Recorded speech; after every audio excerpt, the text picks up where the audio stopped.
Cześć! W tym filmie pokażemy Ci, jak w prosty sposób wymienić płytę główną w jednostce wewnętrznej klimatyzatora C-Smart oraz C-Smart Premium. Jedyne, czego potrzebujemy do wymiany, to śrubokręt płaski oraz krzyżakowy typu PH. Nowe jednostki serii C-Smart wyposażone są w łatwo wyjmowalną płytę główną jednostki wewnętrznej, przez to serwis i wymiana przebiega znacznie sprawniej. Przed wymianą upewnij się, że zasilanie w jednostce jest odłączone.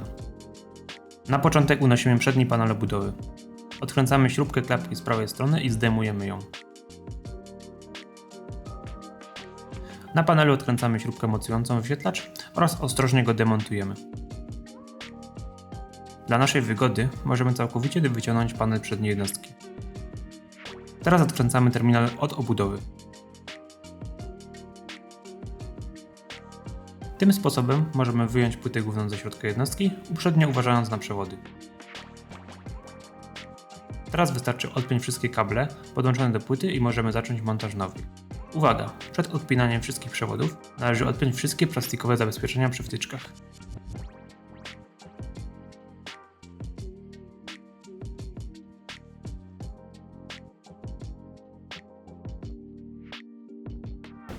Montaż zaczynamy od podłączenia kabli do nowej płyty. Przewód żółty, czarny, niebieski, czerwony oraz przewód brązowy wpinamy po lewej stronie płyty, tak jak jest pokazane tutaj.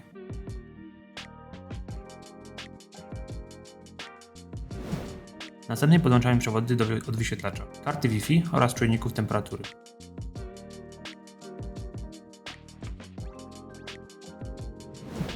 Ostatnie przewody w górnej części płyty to przewód od silnika wentylatora, od lampy UV, przewód on-off oraz przewody od silnika żaluzji góra, dół oraz lewo-prawo.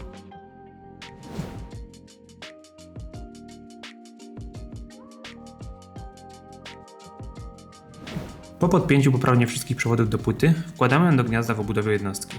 Należy zwrócić szczególną uwagę na ostrożne włożenie kabli w obudowie, aby ich nie uszkodzić. Przykręcamy terminal, zakładamy klapkę i przekręcamy ją.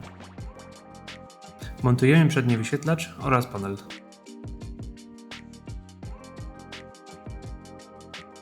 Teraz możemy włączyć zasilanie oraz sprawdzić, czy jednostka poprawnie działa.